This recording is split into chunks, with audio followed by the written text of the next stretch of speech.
performance of The Lion King. Now, as you might expect, the mood here is one of excitement. The stagehands are busy positioning the sets, and the performers, well, they're in their dressing rooms putting on their costume and makeup. Now, Disney has invested about $15 million in this production, so lots riding on this show.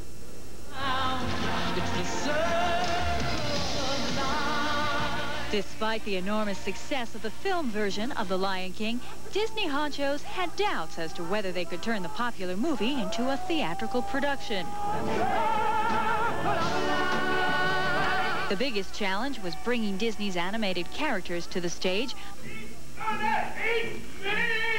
For that, they hired avant-garde director Julie Taymor, who also designed the show's puppets and costumes.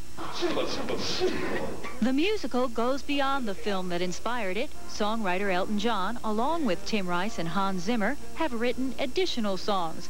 There is also a distinctive African flavor created by the choreography of Garth Fagan. In addition, black South African artist Lee Boem has augmented the score with songs in the Zulu and Lesotho languages. You understand? It's based in Africa, but it's truly a universal story. But for it to have a meaning, and for the music to have meaning, the music had to be authentically based in African concepts of music. Those who work on the show say anyone expecting to see typical Disney fare will be in for a surprise.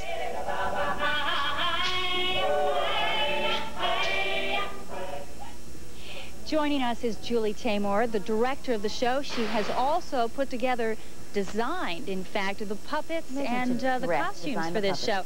Tell us a little bit about the challenge of putting together the puppets. Well, the puppets are really what are worn off the bodies of the actors.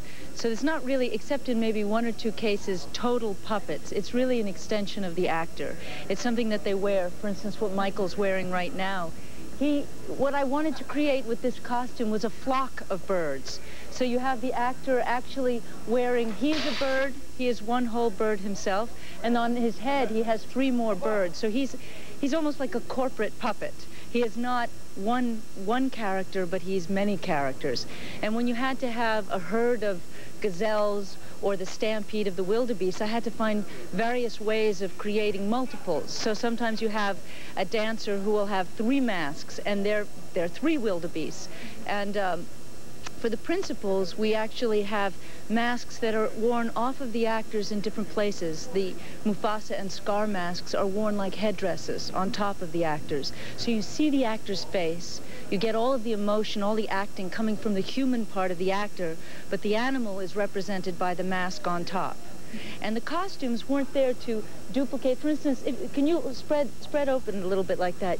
You get the sense of what would be feathers here, but it's very stylized. I didn't want to do an imitation, a natural imitation of animals. I wanted to create a more theatrical and human version in the way that African costumes and African tribal masks do that. Maybe you could let us in on one little secret, though. I know Disney doesn't like to give away secrets, okay. but Michael, demonstrate. How do you get the wings up here to move? Oh, I see. My co-designer, Michael Curry, is a genius on mechanics. And he actually invented that what you're hearing over there is the steam that has to go off. Okay. He invented this technique so that with a very simple movement that is expressive from the shoulders of the actor, you actually can create the whole group of them flying. Yeah. Were you yourself a little surprised that Disney would pick you? You're the most non-commercial director in the business. We can safely say Disney's a pretty commercial operation. Were you surprised? Yes. I can safely say I was surprised. I think it was a right choice, but I was surprised. And it wasn't something that was automatically, oh, yes, I'll do that. It took a little bit of thinking. It took a lot of discussion to see if this is something that I could do and fully put my art into, that they would want what I do fully. And it's worked out extraordinarily well for both of us, for both sides. We wish you a lot of luck, and thank you both for having us backstage, because, what, less than an hour to opening night? You must be just a little bit nervous, but thanks again. I don't. All righty. Well, we're going to